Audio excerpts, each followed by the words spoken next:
देश के तिरंगे का फाइनल डिजाइन एक मुसलमान औरत ने तैयार किया था, सुरैया तैयब जी फ्रॉम हैदराबाद। अंग्रेजों भारत छोड़ो और साइमन गो बैक, ये जो दो नारे हैं ये भी एक मुसलमान ने दिए थे। मुंबई में पैदा होने वाले यूसुफ मेहर अली ने ये दोनों नारे दिए थे। बहुत कम लोग जानते हैं कि बाटा कंपनी एक मुसलमान की थी जिसको एक अंग्रेज ने खरीद लिया था आंदोलन के दौरान। भगत सिंह का केस लड़ने वाला शख्स भी एक मुसलमान था। बैरिस्टर आसिफ अली ने भगत सिंह का केस तब लड़ा जब उनका केस लड़ने के लिए कोई तैयार नहीं था। इनकलाब जिंदाबाद, ये नारा देने वाले भी एक शख्स मुसलमान थे। हसरत मोहानी ने ये नारा दिया था। उन्होंने ही भारत की आजादी की रूपरेखा तैयार की थी। 1857 में होने वाले विद्रोह में 50,000 उलमाओं की बलि दी गई थी और लाखों की तादाद में मुसलमान सरेआम कत्ल कर दिए गए। 1857 में दिल्ली से लेके कलकत्ता तक ऐसा कोई पेड़ नहीं था जहां पे उलमाओं की लाशें टंगी ना हो। मुसलमानों ने ही अंग्रेजों के खिलाफ पहली जंग लड़ी थी। मैसूर के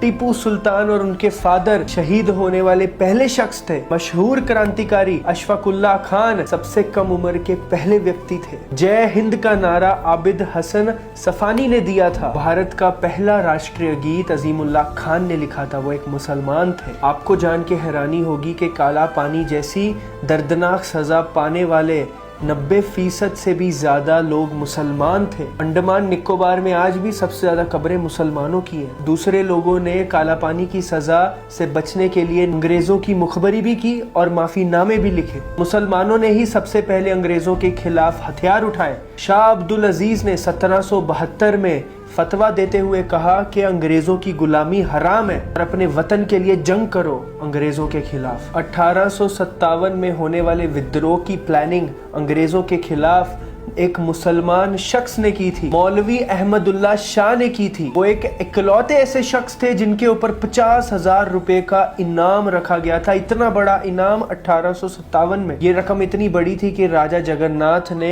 पैसों की लालच में आकर मौलाना की मुखबरी करके उनको मरवा दिया। बहुत कम लोग जानते हैं 1857 में ज्यादातर लोग शहीद होने वाले मुसलमान थे। जनरल डायर की गोली खाने वाले ज्यादातर लोग मुसलमान थे। गांधी जी ने बाहर जहाँ पे पढ़ाई की थी वो कॉलेज भी एक मुसलमान का था, वो भी भारत के मुसलमान का। और जब गांधी जी हमारे देश वापस आए तो उन्होंने अली ब्रदर्स के साथ मिलकर काम किया। 1946 में डॉक्टर अंबेडकर जब इलेक्शन हार गए सिर्फ दलित होने की वजह से, तो बंगाल मुस्लिम लीग ने बंगाल से उन्हें इलेक्शन लड़ने की इजाजत दी। इस तरह भीमराव अंबेडकर संविधान सभा का हिस्सा बने। सारे जहां से अच्छा हिंदुस्तान हमारा, ये भी अल्लामा इकबाल ने लिखा था। भारत की आज़ादी के लिए मुसलमान राजाओं ने अपने खजाने खोल दिए थे। कोलकाता के हाजी उस्मान सैयद ने अपना सब कुछ भारत की आज़ादी के लिए कुर्बान कर दिया। हाजी उस्मान की अमीरी का इस तरह अंदाजा लगाया जा सकता है कि हर स्कूल और हर अस्पताल उनका था।